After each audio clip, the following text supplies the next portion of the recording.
and welcome back to my channel. Today's video is on double unders. If you don't know what double unders are, it's a common skill where you basically need to let the rope go around you twice for one jump. This has got to be one of the most requested tutorials out there. Although I teach this on my app Fancy Feats, on YouTube I haven't done any sort of detailed tutorial on them. So this is a first. I'm going to be super generous. I'm just going to give you every single thing you need to know to get them down. The one thing to know about double unders is that they're actually a lot simpler than people make them. There's some really common mistakes that people make. If you're starting from scratch, then you're in the best place, because when learning something like double unders, it is much easier when you learn them the right way. I'm going to take you through everything you need to know, and then I'm going to go into maybe 6 drills that you can do, like a step-by-step, to get your double unders down. Let's get started. First and foremost, it is super important to make sure you nail your single unders first. So make sure you have a really solid basic bounce. And I'd suggest, even if you think that you do have a good basic bounce, make sure you go and watch my beginner jump rope video where I talk through the correct rotation form and timing for doing the basic bounce. One thing that a lot of people have wrong when deciding to learn double unders is their rotation form. I'm going to go into that in a bit of detail in this video, but I need you to go and get your rotation form down. You need to be able to do it with your eyes closed. You need to be able to go fast, go slow. You need to be able to control that thing. Get your basic bounce down. Number 2 is making sure you use the right rope. Now, the common knowledge seems to be that wire ropes are best for double unders. It's not false information. It is true in some cases, but in a lot of cases, especially if you are learning double unders, it is simply not true. What would be better would be to start on either a PVC or a beaded rope. PVC ropes, people prefer them for double unders. I actually learn on a beaded. People are put off because it does move much slower, but that shouldn't be a problem because you just jump higher. We'll get into that. If you learn your double unders on a beaded rope, you will then absolutely fly on PVC, and you will fly even more on a wire rope. So if you need a new rope, I'll put the link to my ropes in the description. The next thing to make sure you have is the right rope length. I go into this as well in my beginner jump rope video. So again, if you want more detail, make sure you check out that video. But basically, you don't want a rope that's too long for you. If to keep your rope taut, you're having to widen your arms out to the sides, your hands are going out to the side, then that's not the right length for you. You want a rope that's the perfect length, that your hands can stay nicely close to your hips, and you're not exerting any energy from your shoulders to hold your arms out to the side to compensate for a rope that's actually too long for you. You should be able to literally rest your arms down by your side so that you're not putting strain on your shoulders. So yeah, so basic bounce form, make sure it's top notch. Rope type, make sure you're using the right rope, and please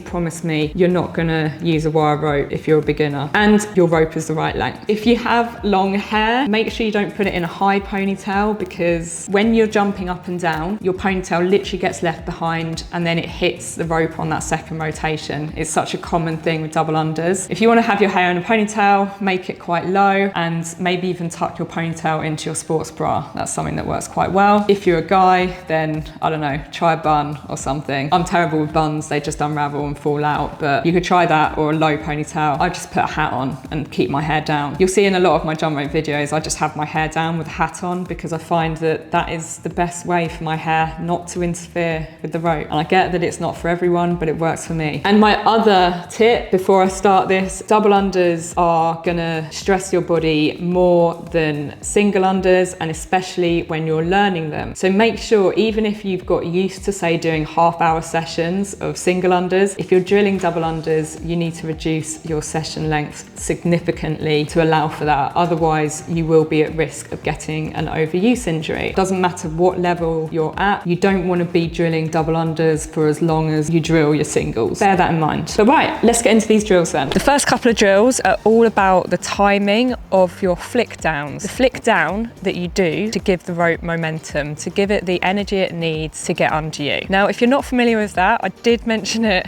in the intro, and I said that you should go and check out my beginner video. You should go and do that, but I know some of you won't bother. A quick explanation now is when it comes to open skills where the rope just stays open, so your basic double unders and your basic bounce, all you need to focus on is applying energy to the rope. The rope is connected to your handles. If you give it enough energy, it will just come over your head. You don't need to be guiding it around you. And that's where the whole thing about rotating your wrists is kind of not very good advice, to be honest. What you want to focus on is flicking the rope down. So when the rope is coming over your head, your handle should be pointing up, and then you flick it underneath you. Then you bring your handles back up as the rope is behind you, and you flip them down again when the rope is over your head again. It is actually just an up and down movement. That movement comes from extending the elbow. You want to keep your wrists actually really loose. If you don't do that, you're just going to be really stiff and uncomfortable. So with the basic bounce, it's one flick per jump, but with the double under, you're flicking down twice per jump. So you're doing 2 of those flicks per jump. So with our first couple of drills, we're actually going to put the rope down, just like I'd recommend when learning the basic bounce. You're going to do thigh taps and flick downs. So we're starting with the thigh taps, which are also known as penguin jumps or penguin taps. When we do this for the basic bounce, we're just tapping once per jump, but for double unders, you want to be doing that twice. So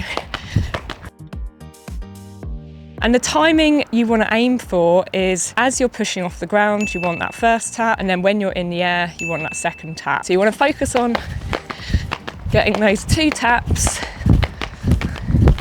like that, and making sure you film yourself and watch yourself back to make sure the taps are happening when you are in the air. There's no point drilling this and doing the taps when you're on the floor, because when you translate that to flick down of the rope, you're just going to hit yourself with the rope, aren't you? You'll be on the ground and you'll just whack your toes, and we don't want that. We're now going to translate that to flick downs, but still without the rope. So rather than doing thigh taps, you're going to do a flick down instead.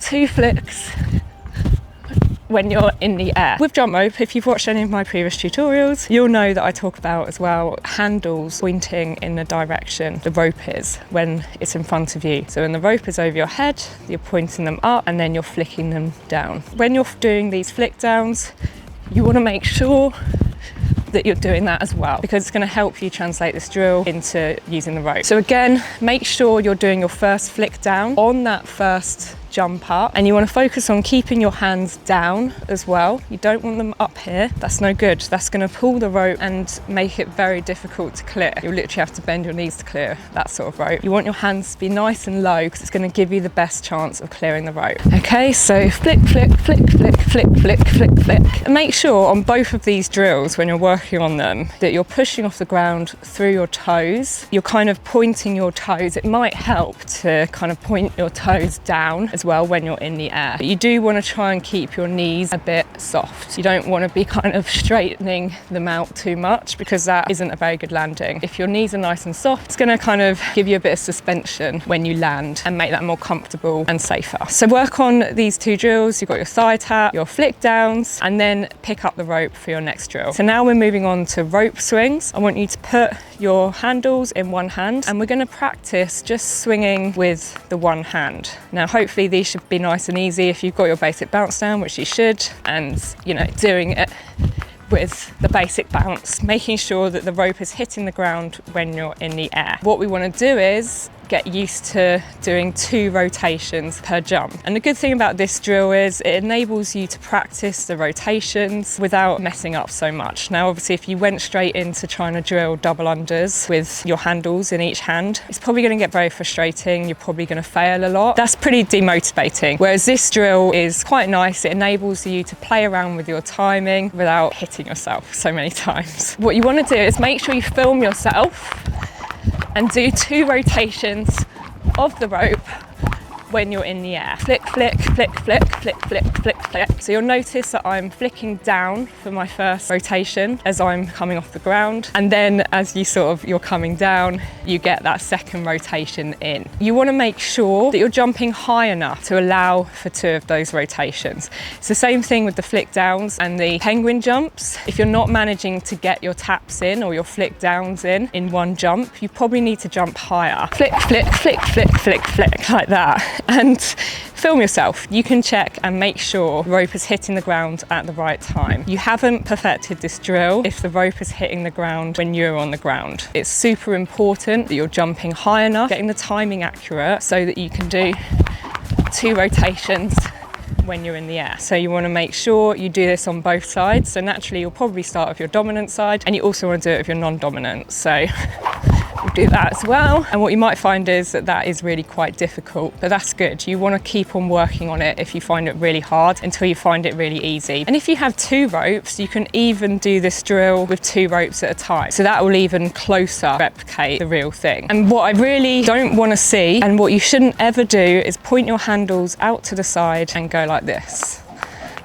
That is what I'm teaching you not to do. You want to point your handles forward and flick down, not this round and round business. The next 2 drills are about turning our single unders into double unders. There's actually 2 things you can change, and you can change them together or you can change them individually. You can either jump higher or you can move your rope faster. Doing one of those or a mixture of the 2 is ultimately going to allow the rope to go around twice. If you jump higher, you're going to be in the air longer, so you're slowing your jumps technically, which is going to allow the rope to go around twice. And if you obviously move the rope faster, you can keep the same jump height. That will also achieve a double under. So the difference here is fast and low or high and slow. So what I encourage people to focus on one change at a time. When I see people focusing on both things, and I did this myself when I first tried learning double unders, I tried to change both things at the same time, and you just end up pretty frantic, not relaxed, and messing up. On the other hand, if you focus on doing one thing at a time, and you can do 2 separate drills so that you can work on each separate thing separately, then that in my opinion is best. So for our next drill, we'll focus on keeping the rope speed the same as our single unders, but increasing our jump height. Now the easiest way to achieve this is to do your single unders as fast as you can and then elevate higher to allow for a double under. And when you do that, you need to think about keeping your single under rotation exactly the same. You don't need to change anything. You're literally just jumping higher to allow the rope to go around twice. So what I want you to do for this drill is do 5 single unders, then 1 double under, and you keep on doing that until it's comfortable. So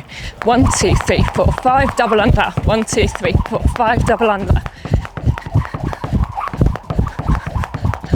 And if you notice there, I'm jumping as low as I possibly can because that enables me to do really quick single unders. And then I'm literally just keeping my rope tempo, and then I'm just elevating higher to allow the rope to go under me. And that drill there is going to get you used to moving your rope fast and just not panicking. Double unders aren't any different to single unders. You're simply elevating higher or moving the rope faster. So that one is elevating higher. Now we're going to do high and slow single unders, which is going to enable us to really easily just move the rope sort of twice as fast to then do a double under quite seamlessly. So we're going to do 5 high and slow single unders, which is going to get us the height we need, and then you're just going to throw in that double under by moving the rope faster. So with this one, it's all about speeding up the rope. So nice and high, 1, 2, 3, 4, 5 double under.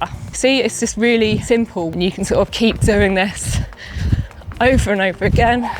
Once you've just got yourself comfortable jumping high, all you have to do is rotate the rope twice as fast. So there you have it. So there's 2 drills there that's going to get you, as I say, jumping higher and moving your rope faster. When you get proficient with double unders, you won't need to think about one or the other. You'll just do what feels good in the situation. When learning them, those 2 drills are crucial. So for your next drill, you want to be working towards obviously getting these consecutive. Both of the drills, again, is going between the basic bounce and your double under. So It's just the easiest way to do it. I wouldn't recommend when you're learning double unders going straight into them without doing a couple of basic bounces first. I'd always get a bit of a warm up in when you're learning and then go into your doubles. So for the first one, what I want you to do is start with like 5 basic bounces, then do 1 double under, then you do 4 basic bounces, 1 double under, 3 basic bounces, 1 double under, 2 basic bounces, 1 double under, 1 basic bounce, and then go into your double unders. It's a good way of just building your confidence. So when you have more basic bounces between the double unders, you have a bit more time to think about it and prepare, but by reducing the basic bounces between, you're reducing that preparation time. 1, 2, 3, 4, 5. 1, 2, 3, 4. 1, 2, 3. 1, 2. 1. And then you can see about how many you can get in a row. You can just gradually progress to decreasing the amount of basic bounces you need between your doubles. And for my last drill, which I think is a really, really good one for improving your consecutive double unders, is to just always do 3 basic bounces. So that's set throughout, but each time in between you're gonna do double unders, and you're gonna start with 1 double under, then 3 more basic bounces, then you're gonna do 2 double unders, 3 basic bounces, 3 double unders, 3 basic bounces. So it's always just 3 basic bounces. You can increase that if you want. I find that a nice number. It's enough, but it's not too many either. 1, 2, 3, double under. 1, 2, 3, double under, double under. 1, 2, 3, double under, double under, double under, and so on. And you keep working your way up until you're doing quite a few in a row. Now, what I'd also recommend is if you keep on getting stuck at the same number of double unders and the rope hits you at that same number, a mistake people make is they always go for a PB, keep on wanting to better their consecutive doubles. Actually, what's better is to pick a number you are comfortable with. Say you do get to a point where you can do 5, but you can never do 6. You're struggling to get past 5 in a row. Then what you need to do is keep on drilling 5 in a row. Don't try drilling 6 in a row because you're just gonna trip every time. You just need to make sure you're remembering everything, you're staying relaxed and not overthinking it. It's just the same as a basic bounce. You just either wanna jump higher or move your rope faster. Just in case you guys aren't familiar with these very obvious things you shouldn't do, you don't want to be really massively kicking your feet back. It's okay to do a little bit of a bend if it's really intentional, but generally speaking, for beginners learning, you want to just keep your legs quite straight but knees a bit soft. You don't want to be piking like that either. I find that often happens as well when people are putting their hands behind their back when they're rotating the rope, so avoid that. When it comes to holding your handles, I find when learning, because you want to stay relaxed and it's really important, you might want to keep adopting my general recommendation with holding handles nice and loose like that. But when it comes to getting them consecutively, and certainly if you start using a wire rope as you progress and you want to increase your numbers and efficiency, then you might want to take a more of a firm full handle grip, because when you do a lot of double unders and you're only holding the rope like this, your fingers can actually get quite tired in that position. I think that is it. I hope you found this video helpful. Let me know in the comments if you did, and feel free to ask any more questions. I have full breakdowns for, I don't even know how many now, there's hundreds of skills on my app Fancy Feats, and there's also hundreds of combos and loads of routines to learn as well. I've basically built an app that makes the learning process really straightforward, really easy and really fun. So make sure you go and check it out, and I'll also put a link to all my ropes and everything like that in the description. So thanks for watching, and I will see you in my next video. That's a wrap, innit?